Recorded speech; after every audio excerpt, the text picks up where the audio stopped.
আমেরিকার ৪৭তম প্রেসিডেন্ট হিসেবে শপথ নেওয়ার অভিষেক ভাষণে ডোনাল্ড ট্রাম্প বলেছেন, এই মুহূর্ত থেকে আমেরিকার স্বর্ণযুগ শুরু হচ্ছে। ব্রিটিশ সংবাদ মাধ্যম বিবিসি ও কাতার ভিত্তিক আল জাজিরার প্রতিবেদনে এ তথ্য জানানো হয়েছে।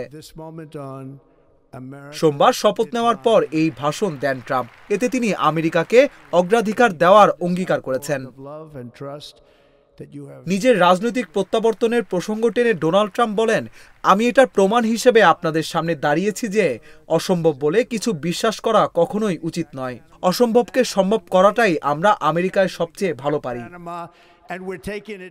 ৪৭তম প্রেসিডেন্ট হিসেবে দায়িত্ব নেওয়ার সময় একটি নতুন ও সফল যুগের সূচনার ব্যাপারে আশাবাদ ব্যক্ত করে ট্রাম্প বলেন, পরিবর্তনের জোয়ার দেশ জুড়ে বইছে।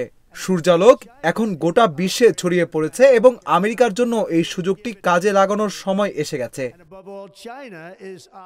জনগণকে তাদের বিশ্বাস, তাদের সম্পদ, তাদের গণতন্ত্র এবং তাদের স্বাধীনতা ফিরিয়ে দেওয়া হবে বলে ভাষণে বলেছেন ডোনাল্ড ট্রাম্প। দ্বিতীয়বারের মতো প্রেসিডেন্ট হিসেবে শপথ নিয়ে ট্রাম্প বলেন, এই মুহূর্ত থেকে আমেরিকার পতন শেষ। ভাষণে ট্রাম্প তার দৃষ্টিভঙ্গি তুলে ধরে বলেন, আমাদের সার্বভৌমত্ব পুনরুদ্ধার করা হবে, আমাদের নিরাপত্তা পুনরুদ্ধার করা হবে, বিচার ব্যবস্থার ভারসাম্য পুনর্বিন্যাসিত হবে। আমাদের শীর্ষ অগ্রাধিকারের মধ্যে থাকবে একটি গর্বিত, সমৃদ্ধ এবং স্বাধীন জাতি তৈরি করা।